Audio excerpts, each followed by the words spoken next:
Hola moussaillons, je suis le capitaine et je vous souhaite la bienvenue à bord. Aujourd'hui, je vous propose un voyage pour Alerte Rouge. Alerte rouge, j'appelle toutes les unités. Alerte rouge, alerte rouge. Dernier film Pixar sorti en salle... non. Encore une fois sur Disney+. Alerte Rouge raconte l'histoire d'une adolescente assez sûre d'elle et surdouée qui va se retrouver du jour au lendemain en panda rond. Oui, en panda rond. Autant vous dire que sa crise d'adolescence ne sera pas aussi simple que ne l'a été la vôtre. C'est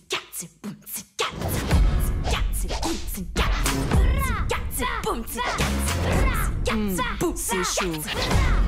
Je m'appelle Mei Lin Lee. Je porte ce que je veux, je dis ce que je veux. 24 heures sur 24 et 7 jours sur 7. Je ne vous cache pas que je n'attendais rien de ce film. La première fois que j'avais vu la bande-annonce de ce dernier, j'ai pensé à Ranma à demi, en moins bien. D'ailleurs, si vous ne connaissez pas, lisez ou regardez Ranma à demi, c'est une œuvre qui mérite plus de succès. Et je ne vous cache pas aussi que les derniers Pixar sortis m'ont laissé au mieux indifférent, au pire énervé. Si bien encore une fois que je n'attendais rien de ce nouveau film. Surtout encore une fois qu'il n'est pas sorti en salle. Non!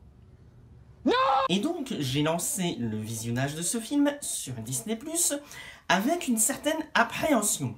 Et le résultat final, à titre personnel, j'ai tout simplement adoré. C'est pour moi le meilleur Pixar sorti depuis Vice Versa. Oui, je signe. Dans mon top 5 des films vus cette année, mais et surtout dans mon top 5 des films Pixar tout court. Je signe. Me voilà, j'assure. Mais j'ai pas le temps de m'amuser. Queso blanco me gusta. C'est pas facile tous les jours, pas vrai? Les Fortowns. Ça va être la meilleure année de toute ma vie. Mais alors, qu'est-ce qui m'a plu vraiment dans ce film? Déjà, les émotions. Cela faisait très longtemps, encore une fois dans un Pixar, que je n'avais pas ressenti autant d'émotions dans un film. Et pourquoi ai-je ressenti des émotions dans ce film? Tout simplement parce que les personnages, bien écrits au passage, prennent les enjeux au sérieux. On rigole avec eux, mais lorsque ces derniers sont tristes, on est triste avec eux. Et c'est ça qui manquait chez Pixar ces dernières années. Prendre les enjeux de son histoire au sérieux. Alors oui, l'histoire ici est simple. Ok, oui, on a quelques facilités d'écriture. Ok, on a une Athélo à lunettes, et j'étais prêt d'ailleurs à enlever un point à ce film pour ça, mais à la différence d'autres personnages de ce genre dans des films soi-disant pour adultes, ici, on joue sur ce cliché. Déjà pour commencer, elle est sûre d'elle, et elle s'assume. Oui, elle est intelligente. Oui, elle porte des lunettes. Oui, elle aime étudier. Faites avec. Surtout qu'en plus, ici, c'est justifié, si on veut, dans le sens où on voit que sa mère l'a éduquée pour être la fille parfaite, qui est d'ailleurs une des thématiques du film. Encore une fois, classique mais efficace. Thématique du film qui est d'ailleurs aidée par la mise en scène, qui se lâche à fond sur des choses qui peuvent paraître anodines au premier abord, mais qui ici sont poussées à fond. Je ne donnerai qu'un exemple. À un moment donné, on voit le père de la famille qui cuisine. On a quand même des ralentis et des gros plans sur ce qu'il cuisine. Ça ne sert à rien en soi, si ce n'est voir que le film va se donner à fond pour les moments encore plus sérieux. Et c'est ça que je recherche avant tout dans l'animation. Car c'est ça qui manquait chez Pixar ces dernières années. La passion, se donner à fond. Même pour une histoire en apparence simpliste. Encore une fois, le conflit mère-fille et grand-mère, mère, fille aussi. Mais ici, ça le fait bien. Et c'est, à titre personnel, tout ce que je demandais à ce film. Arriver à me redonner espoir pour cette firme. Et pour moi, encore une fois, le pari est réussi. Et si je devais lui donner une note... voilà. Tout simplement. Et rien ni personne ne m'arrêtera. Oh yeah!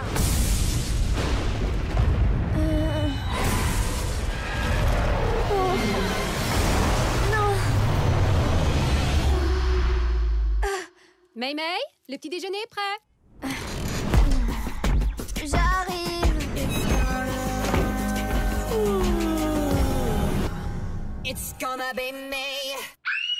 Encore une fois, je tiens à rappeler que ce n'est que mon avis personnel. Vous avez parfaitement le droit d'avoir un avis différent du mien, mais dans ces cas-là, n'hésitez pas à me l'expliquer dans les commentaires. Et n'oubliez pas que je ne suis qu'un vieux loup de mer qui a passé un peu trop de temps à naviguer sur YouTube. Tout va bien, chérie? Je suis un gros monstre dégoûtant. Ne le regardez pas. Laissez-moi. Ça lui arrive déjà? Quoi? Qu'est-ce que t'as dit? Nos ancêtres avaient un lien mystique avec les pandas roux. Non mais c'est une blague ou quoi? C'est une petite excentricité dans notre famille. Bref, c'était le capitaine qui vous parlait de Moussa Camille et qui vous dit à bientôt pour une nouvelle traversée. C'est trop chou. La chance, on dirait une peluche. C'est horrible. On t'adore, May. T'assure. Wow. T'en voilà. N'importe quelle émotion forte va libérer le panda. Abby, frappe-moi. Tu réalises à quel point c'est dangereux. Si tu t'énerves, c'est le panda assuré. Je le crois pas. Toute ma vie, j'étais la gentille petite May. Je me sens plutôt bien en panda. La pauvre chérie! Arrête, je t'en supplie.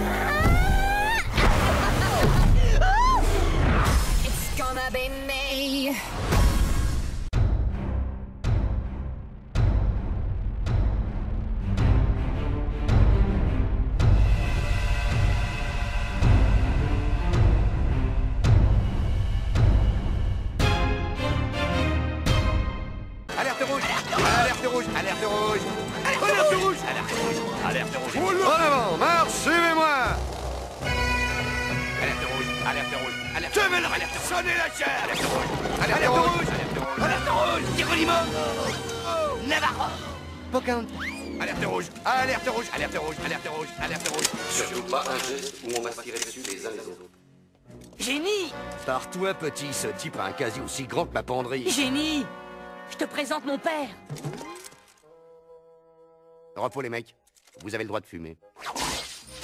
Si vous êtes le père d'Aladin, et aussi le roi des voleurs, il y a une chose que je tiens absolument à savoir. Quoi? Qu'est-ce que vous préférez, le poulet ou le Saint-Pierre?